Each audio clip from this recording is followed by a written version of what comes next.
Макдональдс, гости. Здравствуйте, мои дорогие друзья! С вами снова Лейла, и вы на канале Как-то так у Лейлы. И сегодня у нас распаковка посылки от Василька, от любимого Василька. Мой заказ пришел. Сегодня я его буду распаковывать с вами одна. К сожалению, Ибрагима нет дома. И вот такой вот заказ ко мне пришел. Сейчас я его распакую, положу, чтобы не шуршать. И потихонечку посмотрим, что же я заказывала.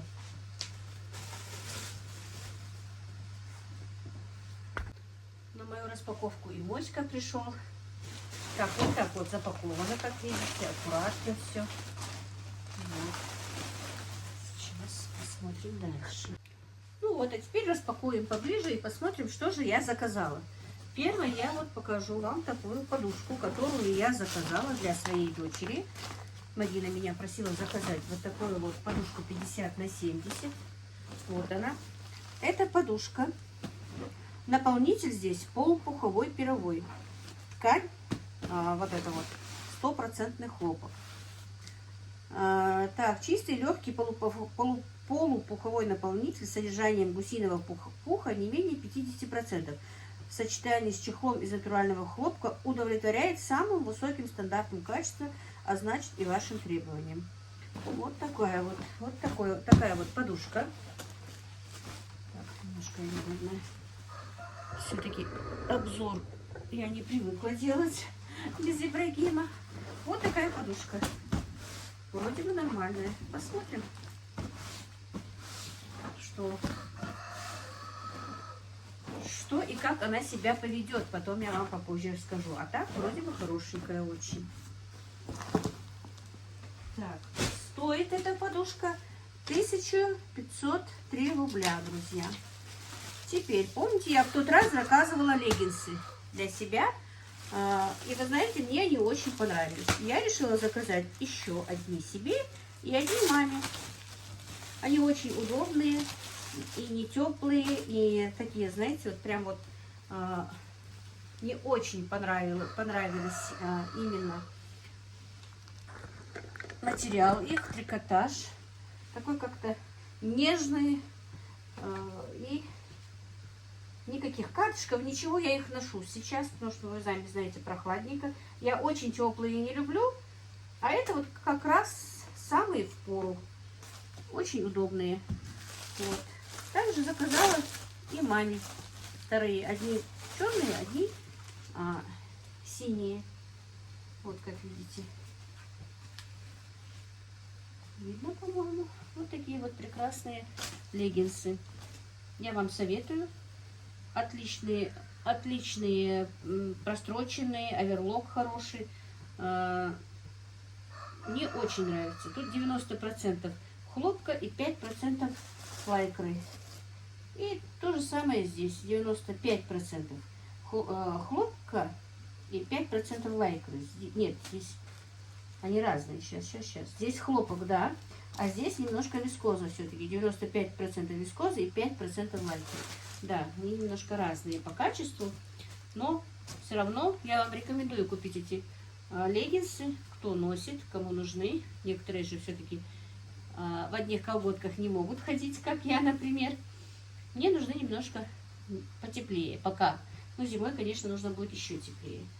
Вот. Я вам очень советую их купить. Качество мне действительно очень понравилось. И помните, я еще покупала вот леггинсы, которые были с лампасами. Вот эти синие, вот именно такого качества. Тоже безупречные, я их тоже и одеваю, и стираю, и ничего. Просто нужно стирать.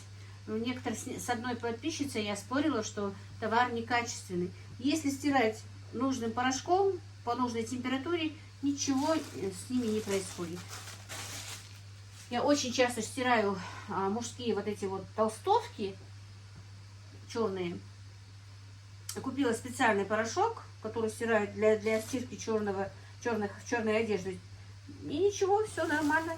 И ничего не изменилось ни в цвете, не растянулось. Я как-нибудь еще раз покажу вам. Так, значит, и леггинсы эти стоят, друзья, 488 рублей. Синие и 484 рубля черными. Вот.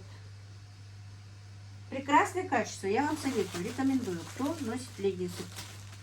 Теперь я заказала пижамки. Меня просили заказать пижаму. Старшая дочь просила заказать пижамки для своих девочек. Так, вот такая пижамка. Она с небольшим начесом. Вот таким вот начес. То же самое. Оверлок прекрасный, прошито прекрасно, материал прекрасный. Я уже постоянно вам утверждаю, что если бы они не были хорошими, я бы детские вещи не заказывала. Они прекрасные. У меня, я постоянно заказываю своим внукам. Заказала внукам, которые, ну, племянницы моей, детям. Тоже они себя прекрасно зарекомендовали. Ничего не растягивается. Прекрасные пижамки, тепленькие, хорошенькие. Вот такая вот пижамка. Сейчас я вам скажу, сколько же она у нас стоит.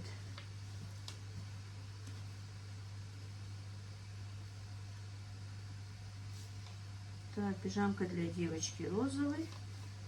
Пижамка Фокус Футер начес. 770 рублей стоит вот эта вот пижамка. Вот. С таким вот котиком. Вот так вот. Это девочка для Танзилы. И вторая тоже.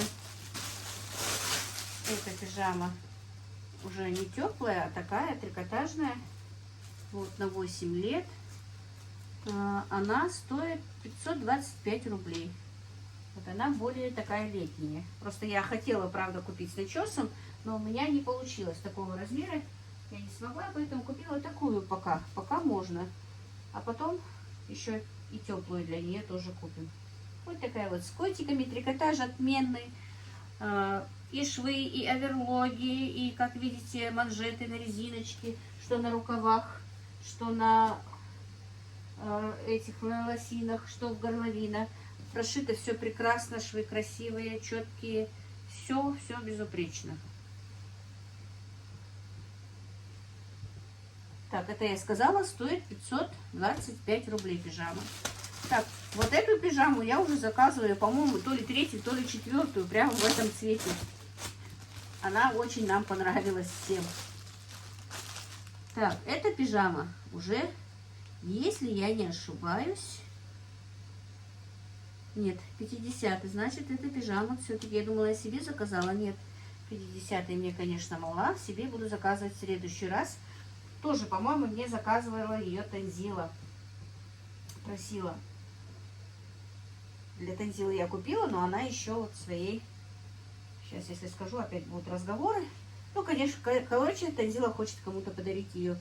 Она ей понравилась, и она вот купила вот такую вот пижаму. Нам она очень нравится, действительно. Я ее купила Танзиле, купила Мадине, купила своей снохе, братовой жене. И вот теперь еще Танзила заказала для себя ее в подарок кому-то. Вот. Тоже прекрасные швы, прекрасный материал, трикотаж, который не меняет никакую форму, ничего. Просто нужно соблюдать температурный режим, и все прекрасно. Не линяет она, все хорошо. Обе девочки их носят превосходно. Вот так вот. Так, дальше. Я сказала, сколько они стоят. Эта пижама стоит 882 рубля, друзья. Так, теперь. Помните, я заказывала вот такие вот полотенца? Они понравились моей дочери, и она их, конечно, забрала. Так что эти полотенца я уже заказала. Их забрала Мадина, младшая дочка. Также они понравились Танзиле, старшей моей дочке. И вот эти два полотенца я заказала ей. Они прям очень красивые. Хоть на подарок, хоть куда и дома. Вот. Короче говоря, друзья, у меня дочки всегда, если что-то у меня видят, конечно, им всегда все нужно. Так, значит, я это заказала для Танзилы и для себя уже, потому что Мадина один набор забрала. Но я как раз собрала по набору. Вот, они у меня одно полотенце больше, одно меньше. Один набор будет для Тантилы, для моей старшей дочери. Один я себе оставлю. Вот видите, вот это вот точно такое же, из такой же серии полотенца. Значит, это полотенце, я вам сейчас скажу, 50 на 85. Вот это вот поменьше, которое лицевое, оно стоит 402 рубля. Мне очень нравится полотенце от Василька. Я поменяла все свои полотенца, я вам уже говорила. У меня много даже лежат, которые впрок. Потому что мне они нужны как бы в подарок дарить. Вот буквально недавно у меня были в гостях соседка моей мамы, когда она жила у сына. Я ей подарила полотенце, тоже набор полотенец. Мне они всегда вот пригождаются. И вот видите, я купила и дочкам пригодилось.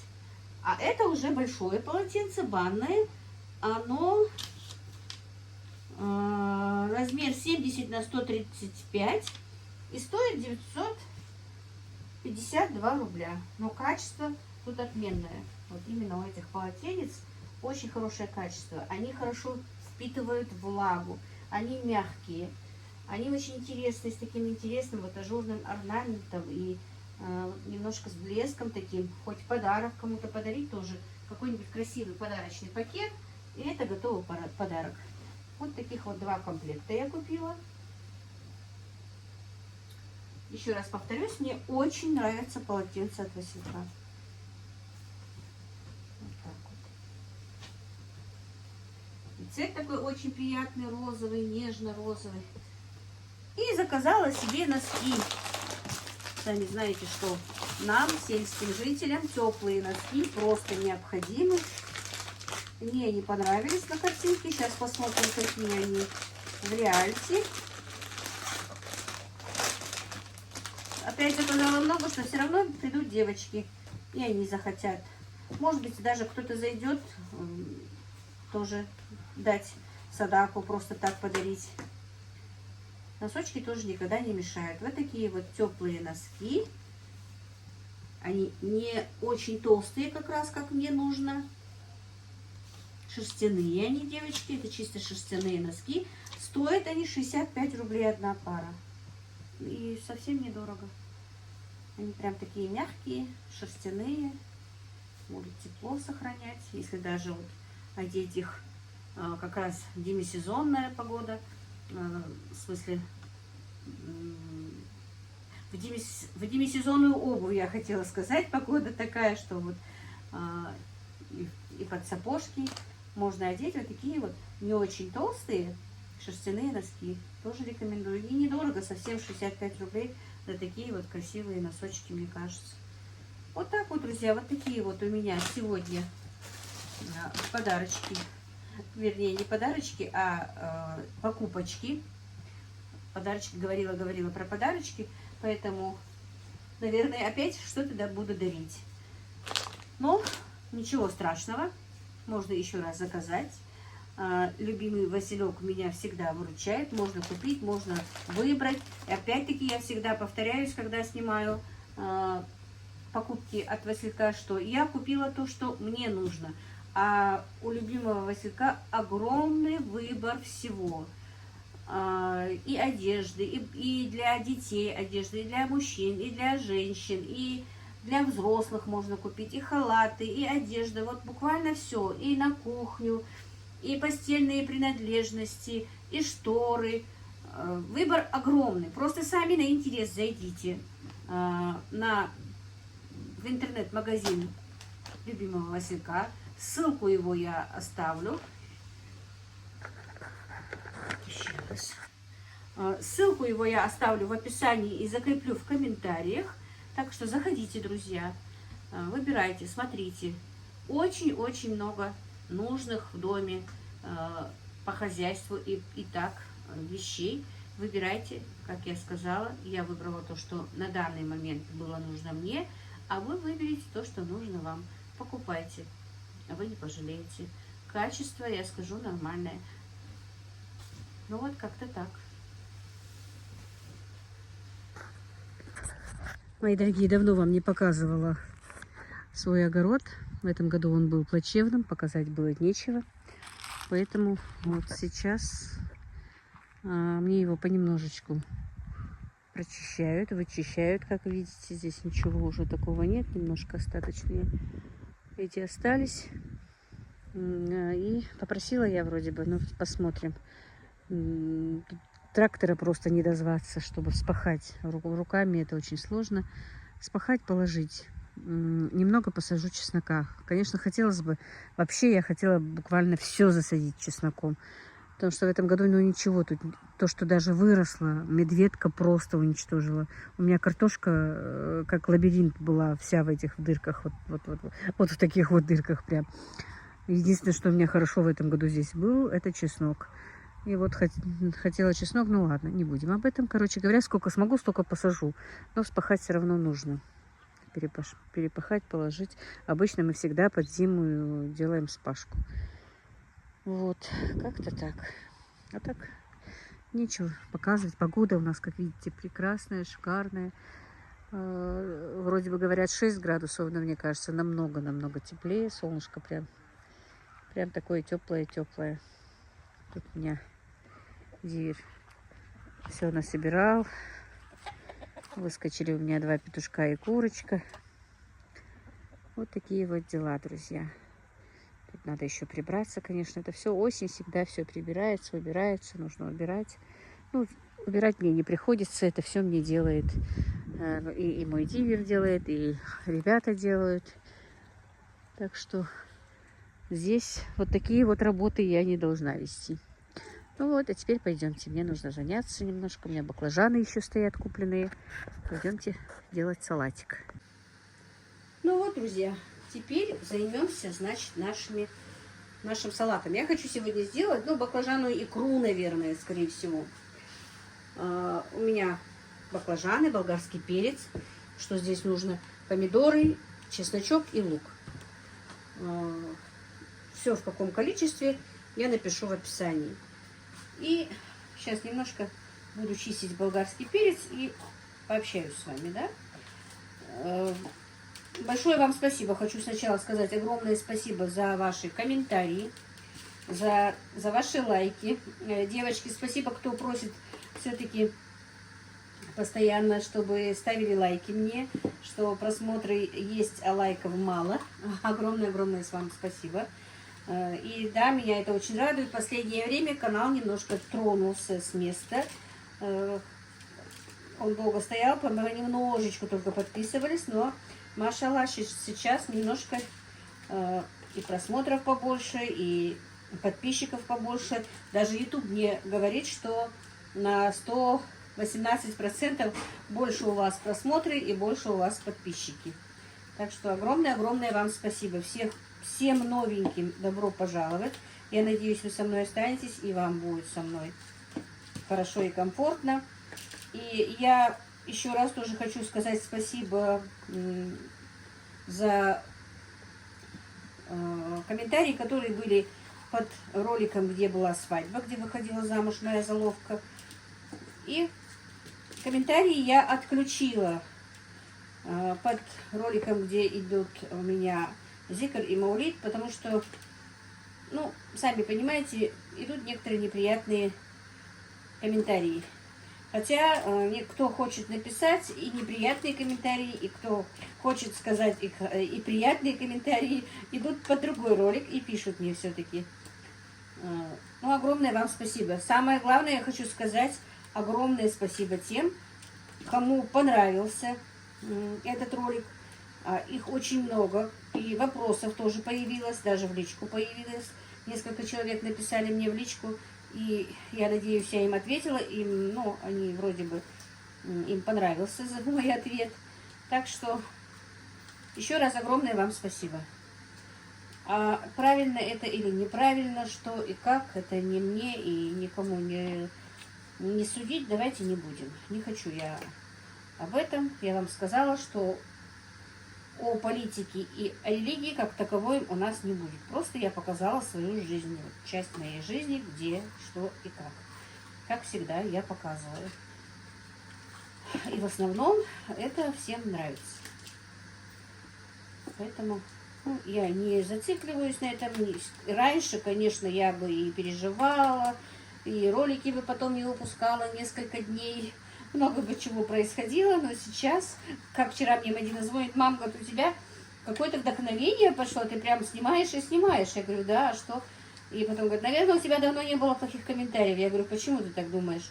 Она говорит, когда у тебя плохие комментарии, ты перестаешь снимать. Я говорю, нет, я сейчас просто привыкла пропускать эти комментарии мимо себя. Пускай пишут.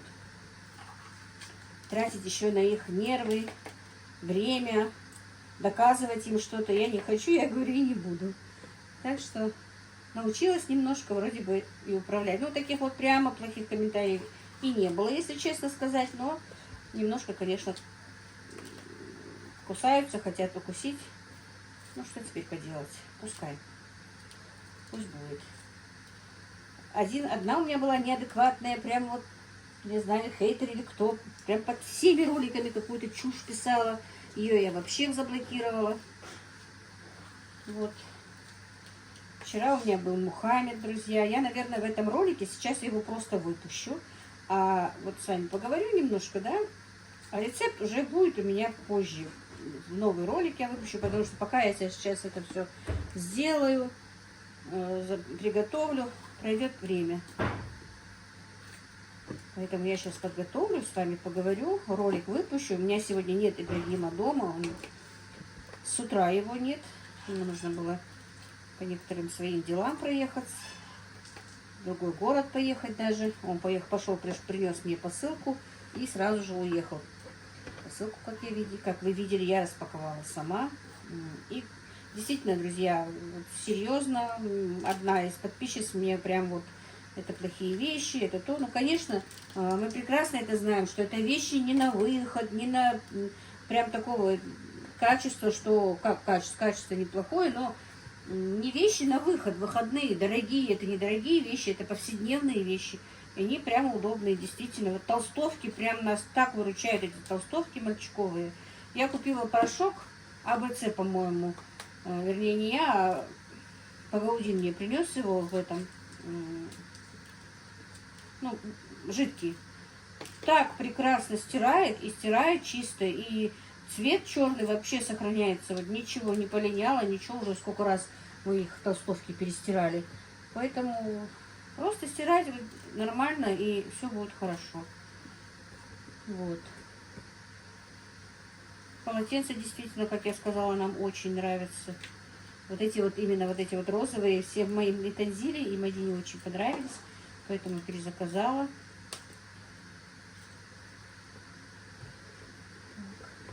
Вчера был у нас Мухаммед. У Мадины вчера был последний рабочий день. Все, Мадина с сегодняшнего дня в отпуске. И будем надеяться уже надолго, пока не вырастут детки.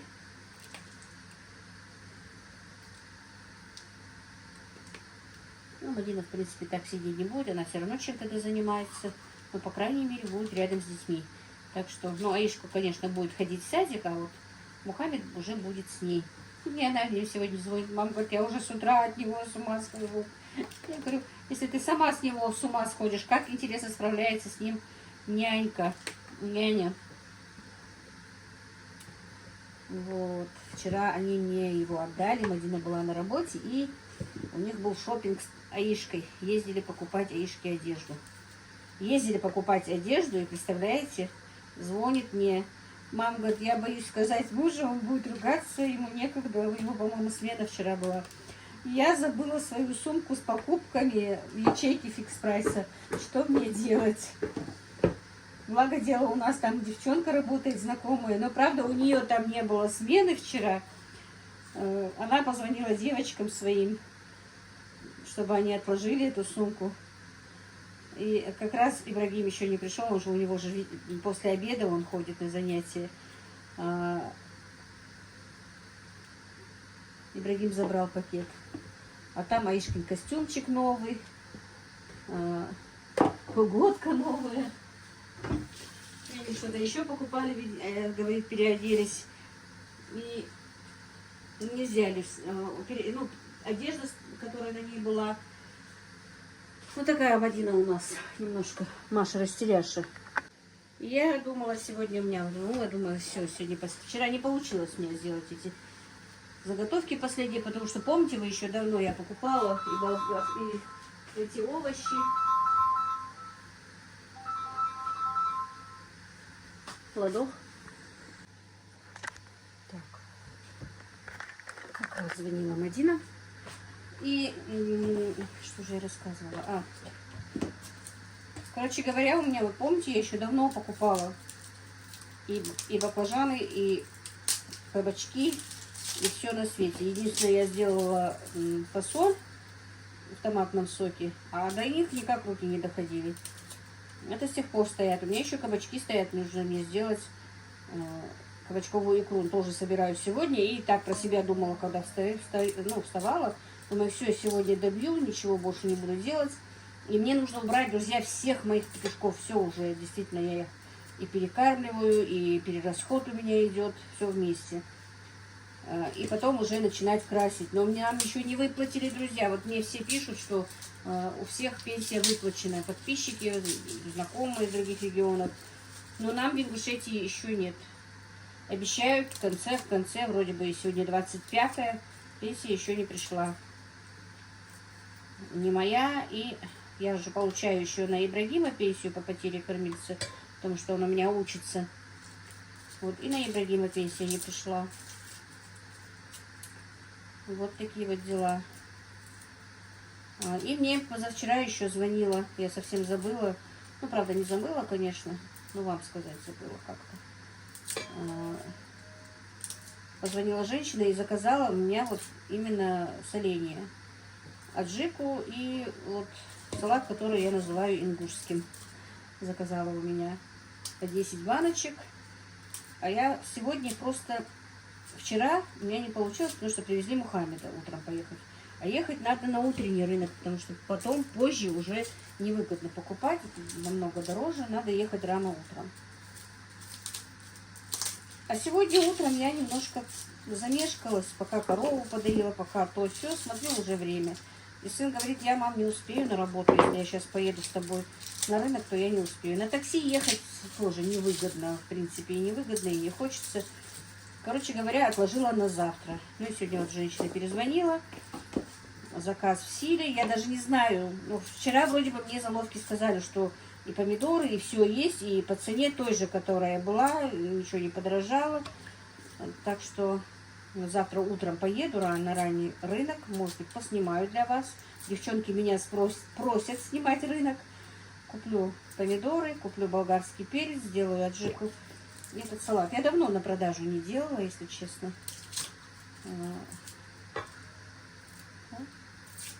Попросили, пусть хоть какая-то денежка, хоть какая-то копейка будет, будем делать. И другой заказ. Ну, она сегодня еще сказала, что будет заказ еды готовой тоже сразу же. Ну, это дочка заказывает для своей матери. Мать живет одна, и она не может себе позволить. Не то, что позволит, видимо, не молодая мама, что помощь дочка ей посылает. И заодно и хочет приготовить ей готовую еду тоже отправить.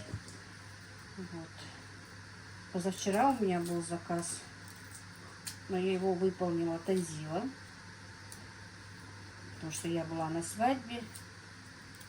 И Танзила его сделала. Отзыв был тоже хороший. Приятно, когда отзывы бывают хорошие. Ну вот, как-то так вот. Текает наша жизнь. Обещается скоро приехать мой сын из Москвы. Не знаю. Наверное, где-то дней через 10 по его разговору он должен быть дома.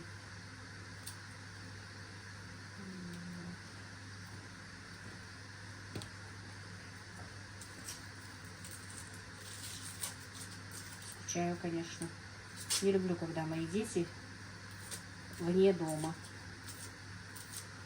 Вот так вот. Ну, сейчас не хочу сегодня отвечать на вопросы по свадьбе. Там они накапливаются, друзья. Вы там пишите и пишите, пишите и дальше, что вас интересует. Я все читаю, хоть и не отвечаю. Я не буду на эти комментарии отвечать. Я пока их просто вот так вот буду копить. Потихонечку буду переписывать в тетрадку, чтобы ничего не забыть, чтобы... И потом спокойно, ну, как и подготовиться надо. Читая каждый вопрос, я буду отвечать. Может быть, даже выпишу не просто вопрос, а с ником, который кто мне задавал его. Может быть так, а может быть, если они одинаковые какие-то вопросы, то и так. Вопросов много возникло. Так что, если, может быть, я сейчас вот пока чищу лук с вами, все равно с вами, да, на одной волне. Немножко отвечу, но я не смогу вам, я вам сразу же говорю, не смогу ответить полностью на этот вопрос. Был задан вопрос, было интересно, как я вышла замуж, как я познакомилась со своим мужем.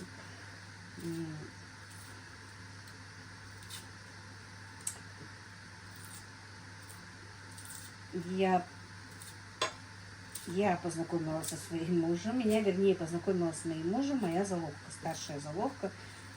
Она замужем за троюродного моего брата, получается. И жила на нашей же улице. Жила на нашей же улице. И... Блин, какой острый лук. Я тогда училась в училище. На бухгалтера училась. И сном и духом не думала выходить замуж, если честно. Но на тот момент у меня так получилось, что, ну, вроде бы сейчас и некрасиво говорить, ну ладно, немножко что можно, я скажу. На тот момент получилось, что у меня было очень, ну, сразу 3-4 сватовства. У меня в те времена у нас можно было воровать. Я увернулась от двоих, которые меня хотели украсть. И вот как-то вот все это одно на одно, и уже и сколько отказывали, потому что нет, хотели, вообще-то я хотела поступать дальше, закончить это училище, а потом поступить уже дальше все-таки. После училища было легче поступать, поэтому планы были другие, но мои планы, короче, наверное, не люди, а Всевышний все-таки поменял. Так получилось. Я своего жениха, не можно сказать, а вообще не знала. Тогда на смотрины приходили прямо в дом. Потому что, как сейчас, телефонов не было. Единственное, могли познакомиться на свадьбах, могли познакомиться там на похоронах, без разницы, вот, где вот много людей собираются, где вот есть знакомые, друзья, на проводах в армию. Вот там вот знакомились. Ну, могли познакомиться, конечно, и на улице, мог кто-то предложить, более близкое знакомство было. Это не обязательно прям вот так. А иногда бывало вот такое знакомство, как вот у меня. Кто-то из знакомых, кому-то, вот, например, моей заловке я понравилась, она предложила меня своему брату, чтобы он меня посмотрел, со мной там поговорил.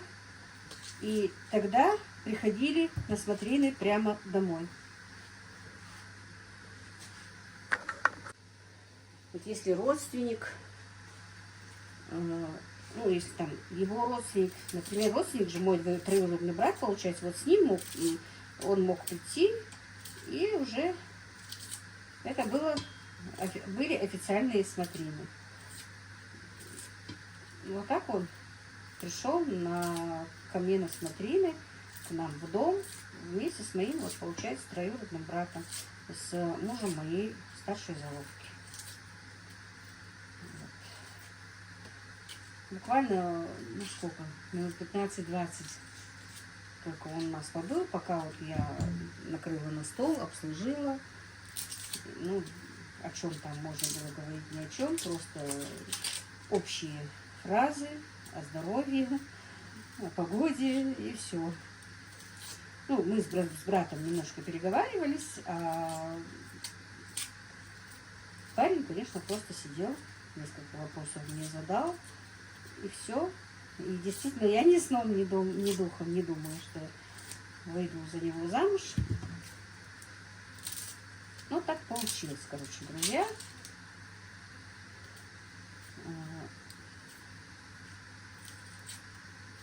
Всех, кто сватался, вот, не знаю, по каким критериям все-таки, но в основном не то, что папа, а мама моя выбрала именно эту семью.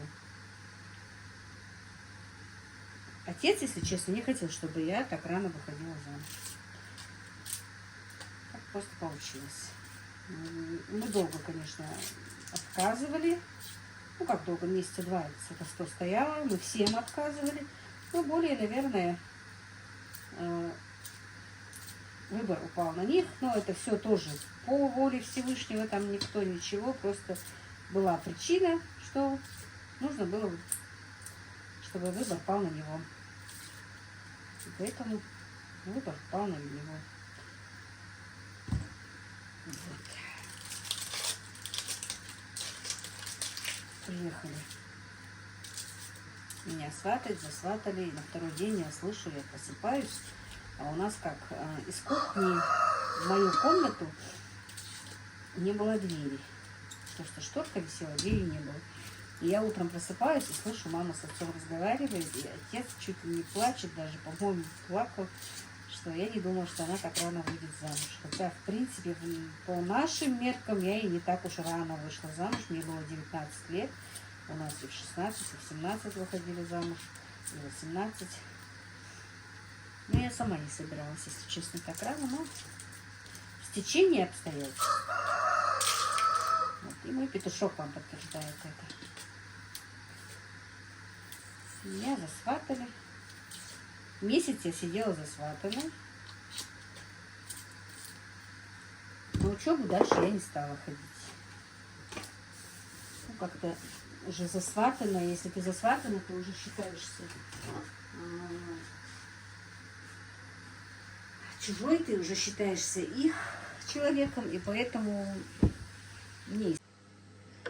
Ну и, конечно, друзья, если бы сейчас я бы это все пересмотрела по-другому, если бы даже была и засватанная, вот, считалось, что ты уже их человек, и как-то неудобно засватанная каждый день ездить на занятия, каждый день куда-то ходить, тогда все-таки было, в мои даже времена было немножко построже, чем сейчас. Сейчас, конечно, и засватанные, во-первых, так долго засватанными не сидят. Месяц практически никто не сидит, крайне редко кто сидит месяц.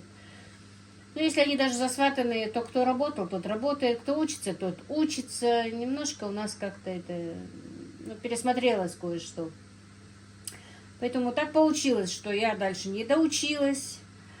Так получилось, что обещали, что все-таки месяц, который там, месяц-полтора, который мне остается, они меня будут возить на занятия, но они меня так и не свозили. Тогда уезжали на заработки, как вы помните. Были времена, это 80-е, это 86-й год, когда я вышла замуж. И мы буквально через месяц, по-моему, после того, как я вышла замуж, уехали на заработки.